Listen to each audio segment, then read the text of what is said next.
Learn the most empowering hiring techniques. Land the most desirable talent. Launch your company towards massive success. This is the Higher Power Radio Show with your host, Rick Gerard. Let's talk about what really draws people to your company and keeps them there. Trust. Trust is what drives better decision-making, customer experience, and profitability. But trust is not gained after a person starts working for your company.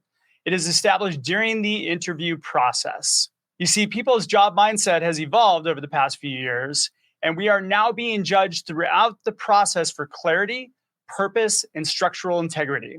Elements that demonstrate that you take your business seriously and are playing to win.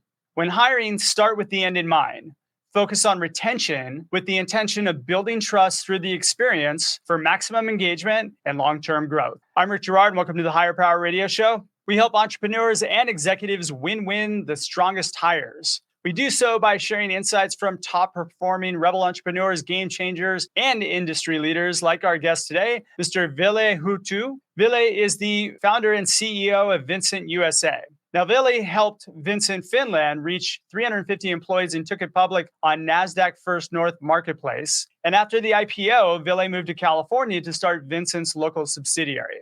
Ville and the company have been recognized by several notable institutions, including 5,000 fastest growing companies in America's list. In 2020, he led the company to rank top 50 on the Fast Company's Best Workplaces for Innovators list. And Ville is a known public speaker, and his leadership has been featured in several leading publications, including TechCrunch, Forbes Magazine, and Entrepreneur, which makes Ville the perfect expert for today's topic. Ville, welcome to the Higher Power Radio Show today. Thank you. It's my pleasure. So today we're going to talk about why and how to build trust. And we're going to do that in the form of a solution that you came up with, which is we're going to talk about this concept of CEO for a day. I'm sure that a lot of our audience, especially entrepreneurs, are probably cringing when they hear this idea. Like, so you're giving an employee the power to be CEO for the day. And yes, that's what you've done. Correct. And we've been doing it for 4 years now, so not just today. 4 years. So let's talk a little bit about this. In my mind, you're empowering somebody to be CEO. Can you trust somebody to do that? That's the question. And you know how trust works. It's a two-way street, right? So and it has to start from the top. So so basically, what I'm thinking is there's only one way you can give it a try whether you can trust the employees is by just trusting them first. In our experience from running this program for 4 years, we know that, by trusting your employees, you will earn their trust in return. We hear that a lot, and we talk about it a lot. It's kind of a very discussed concept, but it's very hard to put into practice. Correct, yeah. And I think it's about time to stop talking about it and I really would agree. start doing it. I would agree 100%. Especially with all the signals that are gone out of there. I mean, we have a tidal wave of people leaving companies. So if you're an executive right now and you're losing people, that should have been your wake-up call through last year, and probably if you're still losing people this year.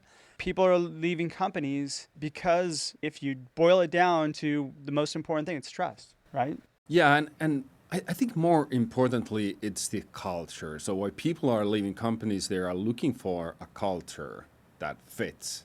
And often we leaders, we tend to think that, okay, now we have to build a culture that fits.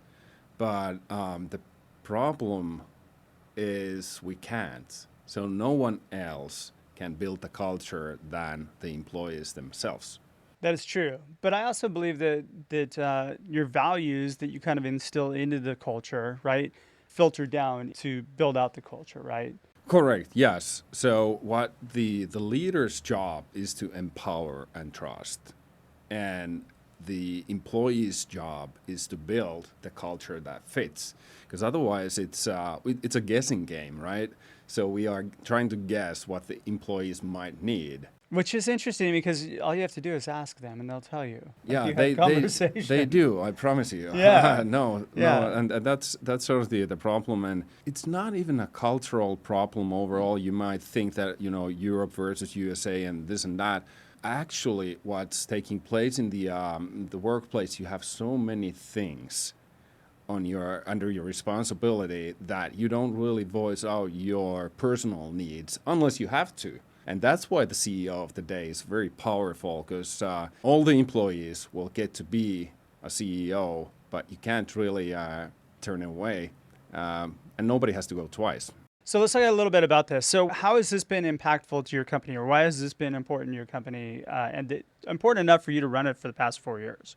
The trust, it's a nice word. And like you said, we talk about trust a lot. But the only way sort of like to feed it into the system is really make people responsible of owning those decisions and the trust and the decision making, and have them make decisions that we all live with, not just individuals or groups of people.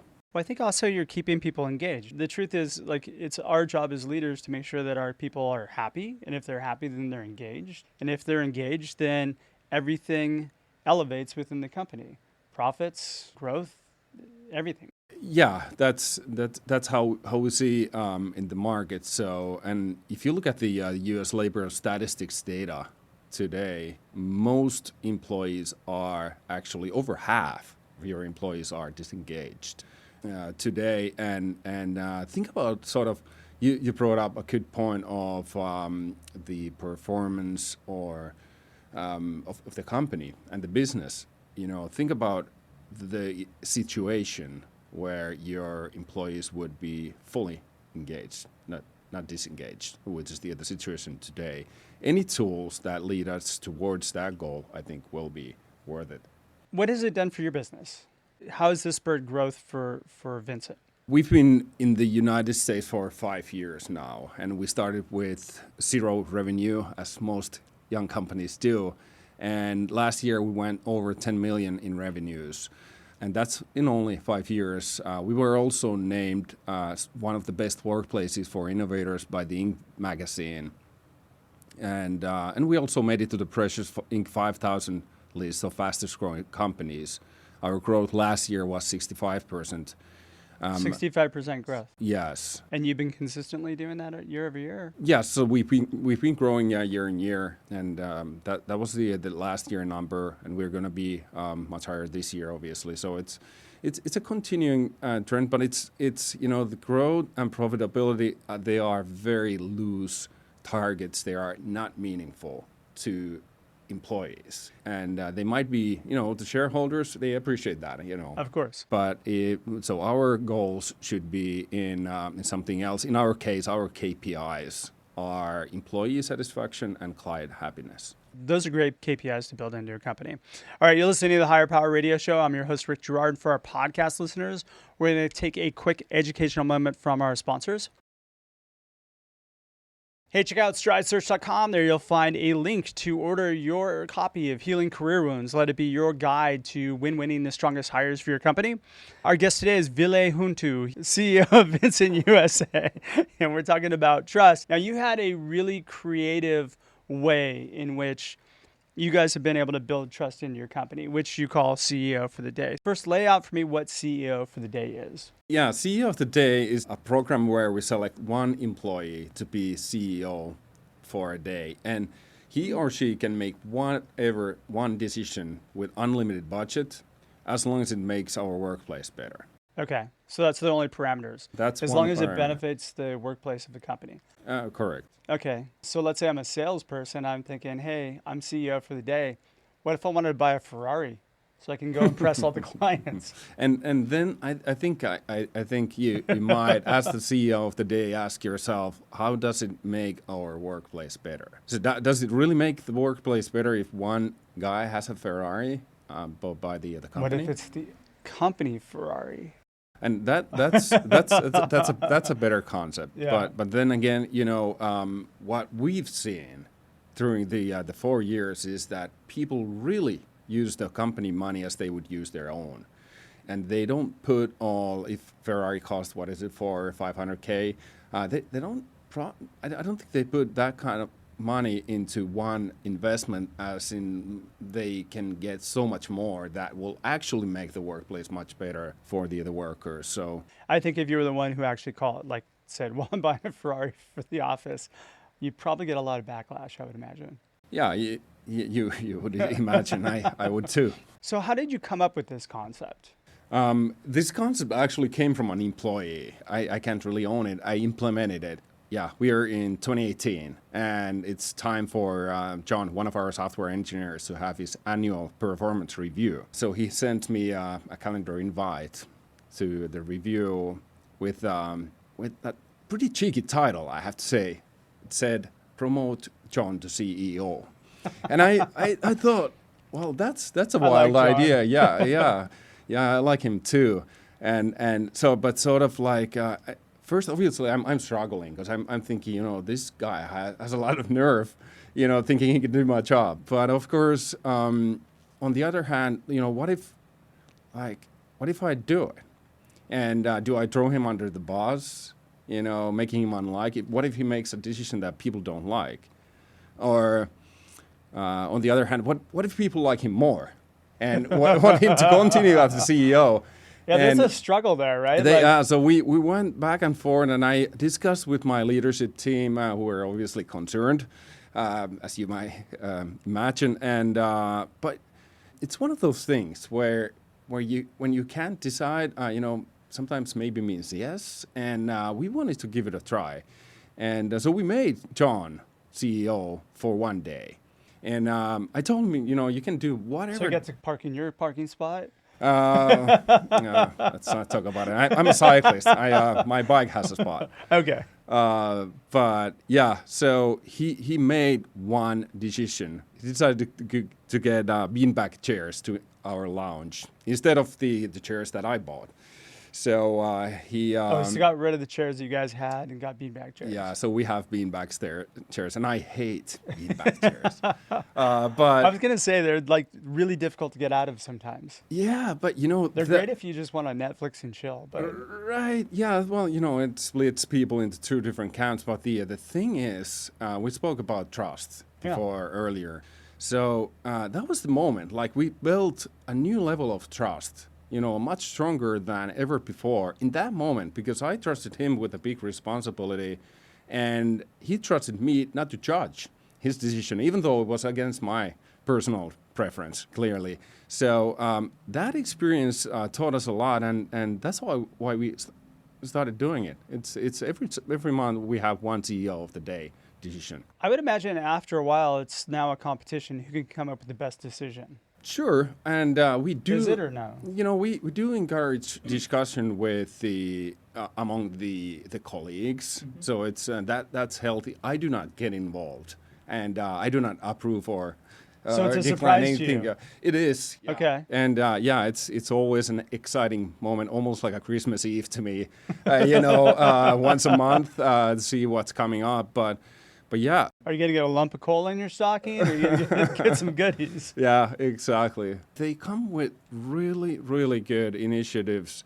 Like, for example, one thing comes to my mind from last December when we had worked like 2 years remotely. And there's a lot going on in the world. And Alicia, who works in our people operations, realized that, people can feel overwhelmed or stressed with the situation. And thanks to her decision, we now have company-paid mental health service for all the employees. Okay, like somebody who comes in and talks to people. Yeah, Nice. we have a service that they can engage, and the reason, I think the reason it's really powerful is that when it came from an employee instead of me, almost everyone has signed up. So think about, like, if I came and told them that you guys, I think you feel overwhelmed or stressed, you need to go and see someone, versus they coming up with the solution themselves. So it's been much stronger. It's always much more powerful when it comes from your employees. Yep. And I find it fascinating that we don't listen sometimes to our employees when they're telling us these things. It's hard. Yeah. I mean, there are so many things on the plate, and And often it's like if you don't create clear parameters on how this works, often the one who's shouting the loudest gets their opinion raised. But now when we're taking turns every month, it's actually very powerful. Okay, so everybody gets to go once, and then once you're done, you don't go again? Correct. So that's forcing growth too, because you have to continue to grow the company. Otherwise, you run out of people for CEO of the month. Yeah, we are a growth company, and we hire a lot. That's good. I want to delve into how you did that. Some of our audience might be scratching their head going, okay, this sounds like a really cool idea, but how would I implement this into my company? What steps did you take to do this? It was your idea. Do you give it to somebody else to take ownership? I mean, how do you get everybody on board? Yeah, and thanks to John, it was John's idea. I implemented it. And I think you want to have your leadership team on board for sure before you do anything that. But other than that, you only need one person who will be the first CEO of the day. And the way we do it, so every month we select one employee to be the CEO of the day. He will have unlimited budget to make one decision as long as it makes our workplace better. Like I said, we encourage discussion, but the CEO will own his or her decision. So, and it's going to be lasting. So, as you know, CEO decisions, you don't revoke them. They're hard to change. They stay. If you're trying to get your people to take ownership and actually drive this, then probably the best way to roll this out is to let them listen to this episode. They get the idea and they share it from you. Yeah. Or listen to an article or something like that. Yeah, right? and one thing to note here is we focus our CEO of the day to improve our workplace. But you could use it to improve your sales process or marketing, and whether you lead a team or a group of people, you can do it within that group. As well, because the employees, the people in your team have a lot of good ideas that, when you empower them to implement them, you'll improve whatever you're aiming to improve. I would imagine interdepartmentally, sometimes you share ideas or you're afraid to share ideas because you think they're going to get shot down. Now you have the power to be able to do this. Correct. Yes. And I would imagine that some people have you ever had anybody say, no, I don't want to be CEO for the day yet? Some people have tried, but yeah, it's something that also teaches you about decision making, and it gives you an opportunity to try and work in a leadership position. Even like you may have a dream of working in a leadership position in the future, so now you can try it, and it's a risk-free environment to do that. That's very cool. And it's super supportive. You get everybody on board. Now what needs to happen? I would imagine you have to deal with getting leadership to step aside, right? Yeah, or step aside or not make the decision for the CEO. Was that difficult for you?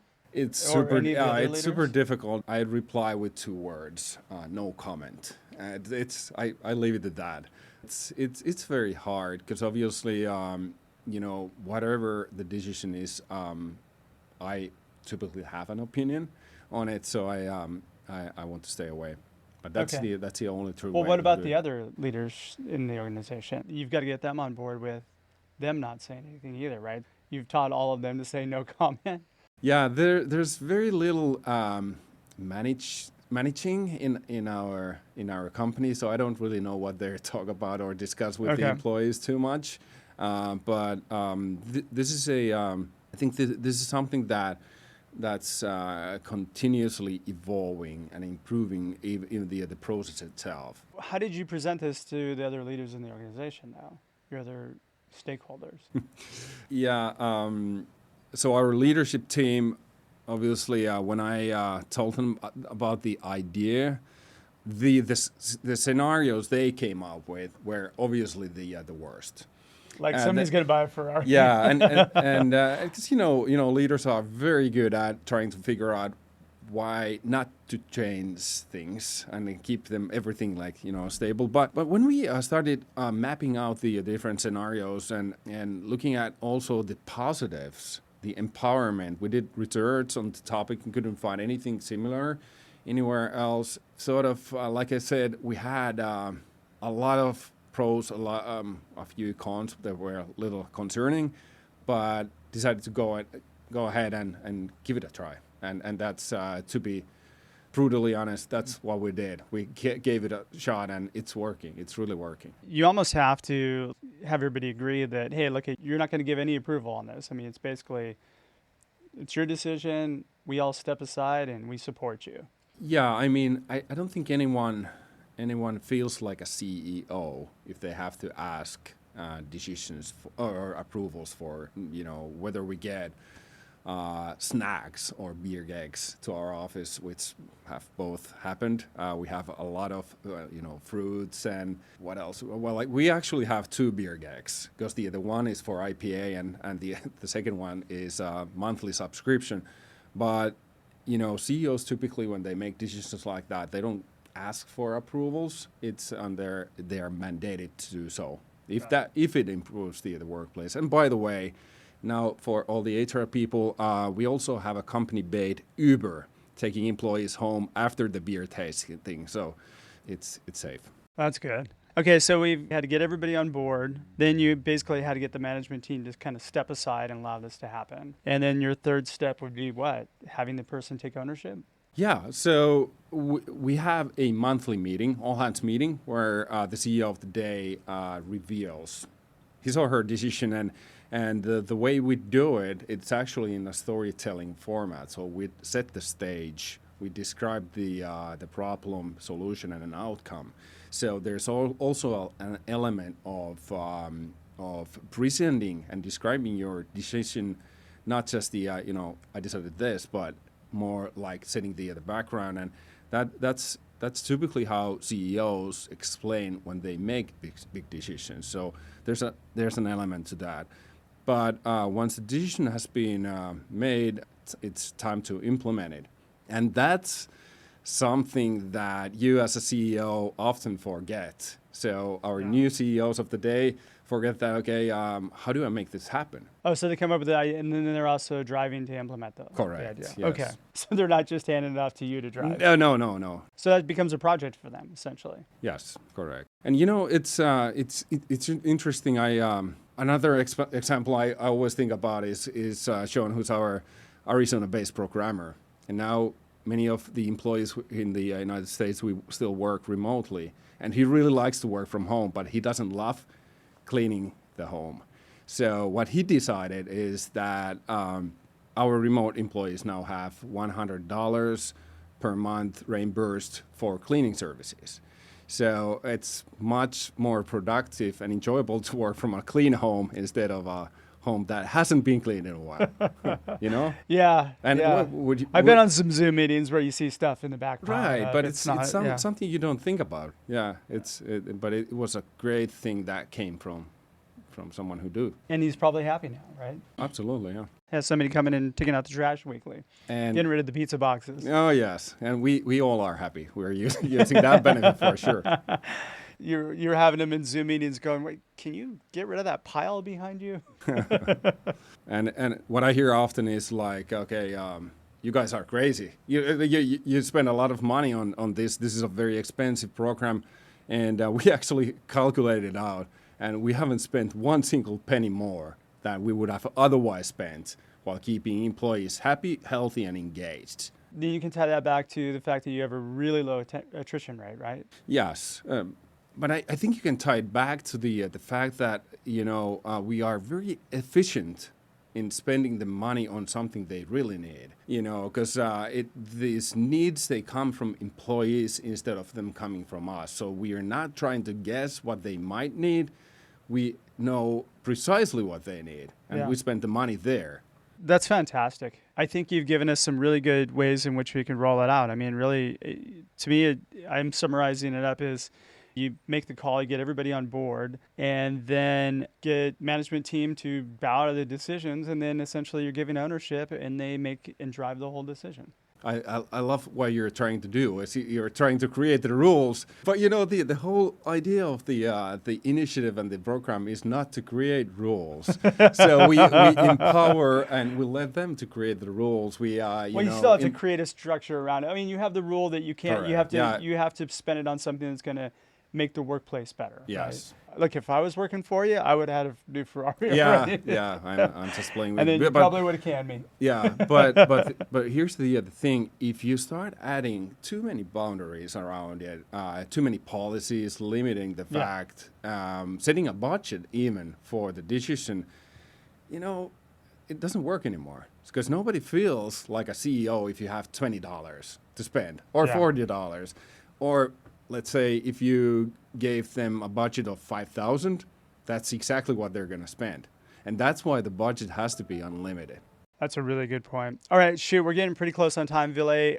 What would be 2 or 3 key takeaways you can give the audience that can plug into their business today? I think the takeaway from here is that whether you lead a team, group, or an entire organization, I challenge you to join the movement and make your employees CEOs for a day. Because, only by trusting them, you will earn their trust in return. And with employees like that, there's really no stopping where your business can go. That is so very true. Ville, thanks so much for your time investment today. And I want to welcome you to the Higher Power Radio community. Now, how can people find Vincit, find yourself? How can they reach you guys? We are Vincit.com, that's Vincit.com, and my contacts are in there. And also, of course, LinkedIn is the best place to find me. And as always, we'll have all those links in the show notes. Thanks for tuning in this week's episode of Higher Power. Quick thanks to our team, Brian Colburn, Andrea Ballin, and Ayla Gerard. If you're listening to the podcast, please subscribe, review, and share. After all, the show's for you, and we want to continue to make valuable content that you can plug into your business today. You can join the Higher Power Radio community at Hire, H-I-R-E, Power, P-O-W-E-R, Radio, R-A-D-I-O.com, or you can drop me an email at rickatstridesearch.com. Tune in next Tuesday. Our guest is going to be Steve Newcomb. Steve is the former CEO of Famous, and he's also the writer of one of my favorite kind of articles that I've called The Cult Creation. I'm Rick Gerard, your host, and you have been listening to the Higher Power Radio Show. Aloha. Thank you for listening to Higher Power Radio. Catch our LinkedIn Live show every Tuesday at noon, or download the podcast on iHeartRadio, iTunes, YouTube, or your favorite podcast platform. We appreciate you joining us on Higher Power Radio with your guide to hiring success, Rick Gerard.